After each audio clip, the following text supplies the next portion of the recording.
تفسیر کی کتاب میرے پاس نہیں، آپ موبائل میں سے آسانی کے ساتھ اس کو کیا کر سکتے ہیں، ڈاؤن لوڈ کر سکتے ہیں اور دیکھ سکتے ہیں حوالہ جا۔ فرمایا وَسَأُخْبِرُكُمْ بِأَوَّلِ أَمْرِ، اب میں تمہیں اپنے متعلق بتاتا ہوں کہ میں کون ہوں۔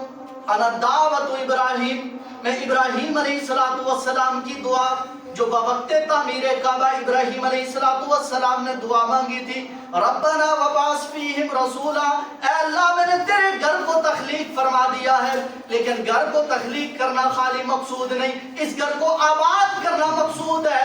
اے اللہ میری امت، میری اولاد کے اندر ایک ایسا پیغمبر بھیج دے جو صبح قیامت تک تیرے گھر کو آباد رکھے گا۔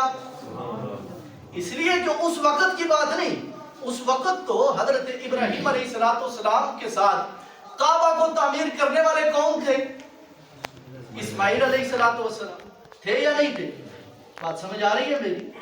تو اس وقت تو ان کے ساتھ اپنے بیٹے تھے، اور اللہ کے پیغمبر کو پتا تھا کہ اس نے بھی نبی بننا ہے، اس نے بھی کیا کرنا ہے؟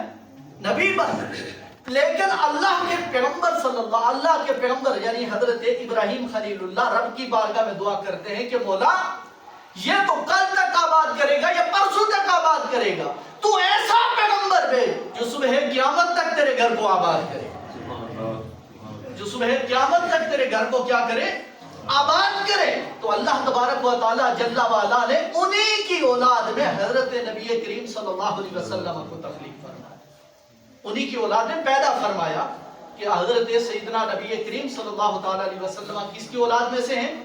حضرت ابراہیم کے بیٹے ہوئے اسماعیل کی اولاد میں سے پھر نبی کریم صلی اللہ علیہ وسلم پیدا ہوئے۔ اب دیکھو حضرت ابراہیم کے دو بیٹے تھے، بات لمبی تو نہیں ہوگی، میں انشاءاللہ وقت کے اندر اپنی گفتگو کو اختتام کی طرف لے جاؤں گا، لیکن میرا تھوڑا سا مسئلہ ہے کہ میں اگر بیٹھ جاؤں گفتگو کرنے کے لیے تو پھر تھوڑا سا میرے لیے سمیٹنا مشکل ہو جاتا ہے، اس لیے میں تاخیر کی پہلے ہی آپ سے معذرت کر لیتا ہوں۔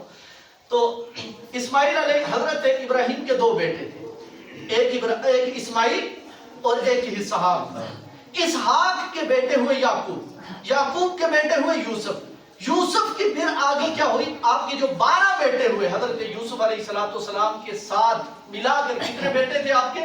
12 بیٹے۔ ان میں تو دیگر انبیاء کرام آئے، لیکن اسماعیل کی اولاد میں اللہ تبارک و تعالیٰ نے سوائے مصطفیٰ کریم کے کسی اور پیغمبر کو نہیں دیا۔ یہ بھی حضور علیہ السلام کی شان ہے۔ ایک مقام پہ حضرت اسماعیل کی اولاد میں سے ایک شخص کا نام تھا ماد بن عدنان، ان کا اور حضرت موسیٰ کا آپس میں کسی بات کے اوپر اختلاف ہو گیا، تو حضرت موسیٰ بڑے جلالی پیغمبر تھے، انہوں نے اللہ کی بارگاہ میں دعا کی، مولا اس کو برباد کر دے، اس کو کیا کر دے؟ برباد کر دے، چونکہ یہ تیرے پیغمبر سے ٹکرایا۔ تو اللہ تبارک و تعالیٰ نے حضرت موسیٰ سے فرمایا اے موسیٰ میں اس کو برباد نہیں کر سکتا، اس لیے کہ اسی کی اولاد میں سے ایک پیغمبر پیدا ہوگا جس کی وجہ سے میں نے تجھے کلیمی عطا فرمائی، جس کی وجہ سے عیسیٰ کو روح اللہ بنایا، جس کی وجہ سے موسیٰ تجھے کلیم اللہ بنایا، جس کی وجہ سے ابراہیم کو خلیل اللہ بنایا، جس کی وجہ سے اسماعیل کو ذبیح اللہ بنایا، تو وہ تمام پیغمبروں کا سردار امام الانبیاء وہ انہی کی اولاد میں سے آئے گا۔ اے موسیٰ تو میرا کلیم ضرور ہے، لیکن میں نے اس تیری دعا کو بات سمجھ آئی؟ یہ اللہ کے پیغمبر صلی اللہ علیہ وسلم کی شان ہے۔